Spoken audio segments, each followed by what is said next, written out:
Welcome back. ये है premiere pro की क्लास नंबर 17 और आज हम जानेंगे वीडियो को एक्सपोर्ट करने के बारे में। तो चलिए स्टार्ट करते हैं। AK-84। तो यहाँ पर हमने एक सीक्वेंस बना ली है, इसमें कुछ वीडियो और ट्रांजिशन लगा दी है और एक दो फोटो लगा दी है। आपकी कुछ भी वीडियो यहाँ पर हो सकती है। मुझे पूरी वीडियो रेंडर करनी है या फिर वीडियो का कोई छोटा सा पार्ट मुझे रेंडर करना है, ठीक है। मान लीजिए मुझे यहाँ से लेके और यहीं तक सिर्फ इस वीडियो को रेंडर करना है, तो मैं क्या करूँगा, मैं यहाँ पर आऊँगा और कीबोर्ड से आई दबाऊँगा यानी कि इन पॉइंट, और यहाँ पर आकर कीबोर्ड से ओ दबाऊँगा तो यहाँ पर मेरा इन और आउट पॉइंट सेट हो जाएगा। अब जब मैं इसको रेंडर करूँगा तो प्रीमियर प्रो सिर्फ मेरा इतना ही पार्ट जो है उसको रेंडर करेगा, बाकी पूरी वीडियो को रेंडर नहीं करेगा। अब मैं इसे राइट क्लिक करके यहाँ से हटा देता हूँ। लेकिन अगर मान लीजिए मैं पूरी वीडियो रेंडर करना चाहता हूँ यहाँ तक एंड तक, तो क्या करना होगा, तो मुझे डायरेक्ट इसको एक्सपोर्ट करना है। प्रीमियर प्रो यहाँ जहाँ तक हमारी ये येलो लाइन आ रही है वहाँ तक इसे रेंडर कर देगा। लेकिन हमेशा एक चीज़ का ध्यान रखिएगा, आप मान लीजिए आपकी कुछ वीडियो हैं जो एक वीडियो आपने थोड़ा डिस्टेंस के बाद में यहाँ पे गिर रखी है और एक वीडियो थोड़ी सी डिस्टेंस के बाद में आपने थोड़ा और डिस्टेंस लगा के यहाँ पे उसको रख रखा है। तो आप ये मत सोचिए कि सिर्फ ये यहीं तक रेंडर करेगा, नहीं, ये पूरा पार्ट आगे तक रेंडर करेगा जहाँ तक येलो लाइन इसको दिखाई दे रही है। बेशक बीच में कुछ भी नहीं हो, ये इसे ब्लैंक रेंडर कर देगा, ठीक है। मान लीजिए आपने ऐसे कर रखा है क्या, तो उन्हें डिलीट कर दीजिए। अगर डिलीट नहीं करना चाहते हैं तो यहाँ पर इसके आउटपुट पर आइए, बिल्कुल एंड पर आइए और यहाँ पर ओ दबा दीजिए सिर्फ। अब क्या होगा, प्रीमियर प्रो स्टार्टिंग वाले पॉइंट को इन पॉइंट मान लेगा और जहाँ पर आपने ओ को प्रेस किया उसे आउट पॉइंट मान लेगा और इसे यहाँ तक ये रेंडर कर देगा, ठीक है। रेंडर करने के लिए अब आपको क्या करना है, आपको जाना है फाइल में, यहाँ पर जाना है एक्सपोर्ट में और यहाँ पर मीडिया, जिसका शॉर्टकट है Ctrl+M। अगर आप डायरेक्ट Ctrl+M भी प्रेस करोगे तो भी आपके सामने ये विंडो आ जाएगी। चाहे आप यहाँ से जाओ और यहाँ से प्रेस कर लो तब भी यही आएगी, और कीबोर्ड पर Ctrl+M दबाओगे तब भी ये विंडो आपके सामने आ जाएगी। बस एक चीज़ का ध्यान रहे कि आपने टाइमलाइन पैनल को सेलेक्ट किया हो, ठीक है। अगर मान लीजिए मैंने इफेक्ट पैनल को सेलेक्ट कर रखा है और अब मैं Ctrl+M दबा रहा हूँ कीबोर्ड से तो कोई भी असर नहीं हो रहा है। लेकिन जैसे मैं टाइमलाइन को सेलेक्ट करता हूँ और M प्रेस करता हूँ तो मेरा जो रेंडर की मीडिया की सेटिंग है वो मेरे सामने होती है, ठीक है। अब यहाँ पर आपको कुछ ऑप्शन दिखाई दे रहे हैं। इसमें यहाँ पर ये तो पूरी टाइमलाइन दिखा रहा है, यहाँ पे है स्केल टू फिट, स्केल इसको किसी पर रहने दीजिए। उसके बाद यहाँ पर आता है आपके सामने मैच सीक्वेंस सेटिंग। जैसे आप इस पर क्लिक करेंगे तो बाकी ऑप्शन आपके सामने हाइड हो जाते हैं। ये जिसकी जो सेटिंग होती है उसे अपने आप डिफ़ॉल्ट सेलेक्ट कर लेता है, लेकिन इसे अनचेक रखिए, सबसे बेटर है। उसके बाद यहाँ पर आता है फाइल फॉर्मेट, ठीक है। ये क्या चीज़ है, यहाँ पर है आपका अलग अलग फॉर्मेट आपको दिए गए हैं। अगर आप मान लीजिए PNG में रेंडर करना चाहते हैं तो PNG में रेंडर कर देगा। MP3 में अगर खाली उसकी ऑडियो रेंडर करना चाहते हैं तो खाली ऑडियो भी आप यहाँ से रेंडर कर सकते हैं। उसके बाद यहाँ पे H.264 है, ठीक है, H.265 है और MPGV है, और यहाँ पर और भी फॉर्मेट AVI फॉर्मेट है। ये फॉर्मेट काफ़ी ज़्यादा बड़े में रेंडर करते हैं। H.Blu-ray ये बहुत ज़्यादा हैवी फाइल बना देता है, बहुत बड़ी फाइल बना देता है। AVI अनकम्प्रेस्ड ये भी बहुत बड़ी फाइल बनती है, ठीक है। और आपके यहाँ पे टिफ है, काफ़ी सारे फॉर्मेट यहाँ पर दिए गए हैं। कुछ फॉर्मेट यहाँ पे इस वर्जन में हटा दिए गए हैं, ठीक है। तो ज़्यादातर जो हम यूज़ करते हैं यूट्यूब के लिए अपलोड करने के लिए वो यही चीज़ है H.264, ठीक है। उसके बाद में ये MP4 में रेंडर करता है और यहाँ पर है प्रीसेट। अब ये कस्टम प्रीसेट क्या है, जैसे आप यहाँ पे जाते हो तो आपको कुछ प्रीसेट मिलते हैं। Match source high bit rate, ये क्या चीज़ है, ये जो आपने वीडियो सेलेक्ट करी है रेंडर करने के लिए, ये उसका जो बिट रेट है बिट रेट क्या होता है वो कभी एडवांस क्लास में समझाऊंगा।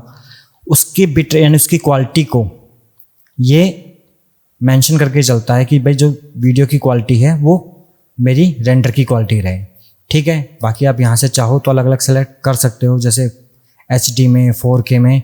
यहाँ पे सेट करते के साथ ही आप यहाँ पे ध्यान दीजिएगा, इसका भी स्पेस जो है वो बदल जाता है जब मैं यहाँ पर इसको चेंज करता हूँ तो, ठीक है। अगर मैं HD को करूँगा तो यहाँ पर आप देखिए इसका स्पेस बदल जाता है। तो आप यहाँ पर मैच सोर्स बिटरेट सेलेक्ट कर सकते हैं, ठीक है। उसके बाद में यहाँ पे कुछ ऑप्शन है, सेव प्रीसेट। मान लीजिए आपने कोई यहाँ पर बिटरेट सेलेक्ट किया अपना, कोई भी आपने सेलेक्ट किया, इसके अलावा सोर्स में जाके आपने इसकी कुछ सेटिंग कर दी, तो आप उसे चाहो तो सेव एज ए प्रीसेट कर सकते हो, ठीक है। इंपोर्ट प्रीसेट जो आपने कहीं सेव किया उसे इंपोर्ट करने के लिए, और डिलीट अगर उसे आप डिलीट करना चाहते हो तो ये डिलीट नहीं होगा क्योंकि बाय डिफ़ॉल्ट इसके साथ ही आता है। कमेंट इसका कोई ज़्यादा इंपॉर्टेंस होता नहीं है। उसके बाद है आउटपुट नेम। ध्यान रखिएगा जो आउटपुट नेम होता है ना हमारा, ये हमेशा वो ही आता है जो हमारे सीक्वेंस का नाम हो। मैं अगर इसको कैंसिल करूं तो यहाँ पे देखिए जो हमारी सीक्वेंस का नाम है ना, क्लास 17, ये वही दिखा रहा है वहाँ पर, ठीक है, क्लास 17। आप चाहो तो यहाँ से इसे बदल भी सकते हो। आप जैसे इस पर क्लिक करोगे तो ये आपको लोकेशन बताएगा कि आपको कहाँ पर अपनी फाइल जो है वो सेव करनी है, ठीक है। आप कहीं पर भी सेव कर सकते हो, यहाँ से जाकर कोई फोल्डर बनाकर कोई नया फोल्डर बना दिया मैंने और यहाँ पर लिख दिया मैंने टेस्ट, ठीक है, और मैंने इसे सिलेक्ट किया तो मैंने सेव कर दिया, ठीक है। तो वो जो मेरी वीडियो है वहाँ पर सेव हो जाएगी। उसके बाद यहाँ पर दो ऑप्शन आपको दिखाई दे रहे हैं, एक्सपोर्ट वीडियो और एक्सपोर्ट ऑडियो। इन्हें चेक ही रहने दीजिए। अगर आपने इसे अनचेक कर दिया तो सिर्फ वीडियो रेंडर होगी, ऑडियो रेंडर नहीं होगी। अगर आपने इसे चेक कर दिया तो ऑडियो रेंडर होगी, वीडियो रेंडर नहीं होगी। तो इन दोनों को चेक ही रहने दीजिए। यहाँ पर समरी आ रही है कि आपकी जो फाइल है वो कहाँ पर सेव हो रही है और सोर्स जो है उसका बिटरेट वगैरह क्या है वो सब यहाँ पर दिखा रहा है, ठीक है। उसके बाद यहाँ पर आता है इफेक्ट। इफेक्ट में आप लोमेट्री है, SDR है, ये सब एडवांस लेवल की चीज़ें हैं, इनका अभी कोई यूज़ नहीं है। आप जाएंगे वीडियो पर, वीडियो पर यहाँ पर दिखाता है बेसिक वीडियो सेटिंग्स। इसमें मैच सिक्योर कीजिए आप, ठीक है। तो आपकी जो सीक्वेंस है उसका जो साइज है ये उसी के हिसाब से सेट हो जाएगा, ठीक है। उसके बाद आप थोड़ा नीचे चलिए। उसके बाद यहाँ पर आप हमेशा ये यहाँ पर ऑप्शन मिलता है रेंडर एट मैक्सिमम डेप्थ, ठीक है। इसको आप हमेशा चेक रखिए। ये क्या करता है, आपकी जो मैक्सिमम वीडियो के अंदर क्वालिटी होती है उसे रेंडर करता है, ठीक है। क्वालिटी के अंदर थोड़ा सा इंप्रूवमेंट आपको मिलता है। उसके बाद यहाँ पर दिखेगा आपको इनकोडिंग सेटिंग। अब इसमें यहाँ पे सबसे पहला ऑप्शन आता है आपके पास में हार्डवेयर इनकोडिंग, सॉफ्टवेयर इनकोडिंग, ठीक है। अब हार्डवेयर इनकोडिंग और सॉफ्टवेयर इनकोडिंग में क्या फ़र्क है? अगर आपके CPU के अंदर ग्राफिक कार्ड लगा हुआ है तब तो आप इसे चेक कीजिए, वरना ये सॉफ्टवेयर इनकोडिंग पे बेसिकली रहता है, यानी कि सिर्फ CPU का यूज़ करेगा, GPU का यूज़ नहीं करेगा, GPU की मदद नहीं लेगा। अगर आप इसे सॉफ्टवेयर कर देते हैं इससे रेंडरिंग थोड़ी फास्ट हो जाती है, ठीक है। उसके बाद अब जैसे नीचे आते जाते हैं, अब यहाँ पे आपको मिलता है बिटरेट सेटिंग, ठीक है। बिटरेट सेटिंग में यहाँ पर है CBR और VBR 1 पास, VBR 2 पास। CBR क्या है? CBR चीज़ होती है कांस्टेंट बिटरेट और VBR होता है वेरिएबल बिटरेट।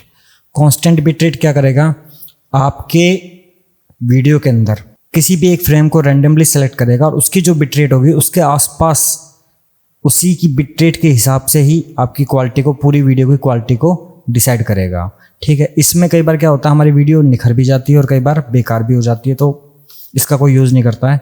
सब रखते हैं वेरिएबल बिटरेट 1 पास, ठीक है। ये क्या कहता है, आपके जो वीडियो है उसमें एडजस्ट करता हुआ चलता है। अगर किसी की बिटरेट मैं कम कर दूं, किसी की थोड़ी सी ज़्यादा कर दूं, तो बैलेंस करता हुआ चलता है। ये वेरिएबल चेंजेस करते हुए आपकी वीडियो को रेंडर करता है, तो इसमें क्वालिटी काफ़ी हद तक अच्छी आती है। टारगेट बिटरेट, ठीक है।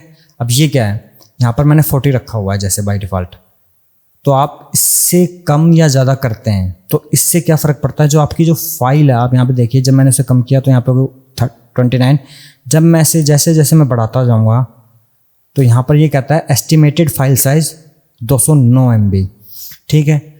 ये एस्टिमेटेड फाइल साइज़ है, 209 MB से ज़्यादा जाएगा नहीं, लेकिन इसका अंदाज़ा है कि अगर आप इस बिट रेट के ऊपर इस फाइल को रेंडर करोगे इस सेटिंग के ऊपर, तो मैं 209 MB तक की फ़ाइल रेंडर आपको करके दूंगा। लेकिन अमूमन मैंने ये देखा है ये ज़रूरी नहीं है इतना ही मिले, इससे कम ही मिलता है। ठीक है, तो यहाँ से हम अपनी बिट रेट सेट करते हैं। मैक्सिमम आप अगर HD के अंदर और यूट्यूब के लिए सेट कर रहे हो तो ऐसे 20 तक रखो आप, बहुत है आपके लिए, ज़्यादा नहीं तो उससे ज़्यादा करोगे तो आप सोचोगे वीडियो बहुत बढ़िया बनेगी, लेकिन यूट्यूब उसे कंप्रेस कर देता है। उसके बाद आपको यहाँ पर मिलता है एक ऑप्शन, यहाँ पर यूज़ मैक्सिमम रेंडर क्वालिटी। ठीक है, अब ये क्या चीज़ है, इसे भी अगर आप चेक कर दोगे तो जो मैक्सिमम रेंडर क्वालिटी है, जो आपकी वीडियो की बढ़िया से बढ़िया उसकी आउटपुट जो आ सकती है, वो इसे निकाल के देता है। ठीक है, ठीक है, उसे आप सीधा का सीधा कर सकते हो एक्सपोर्ट।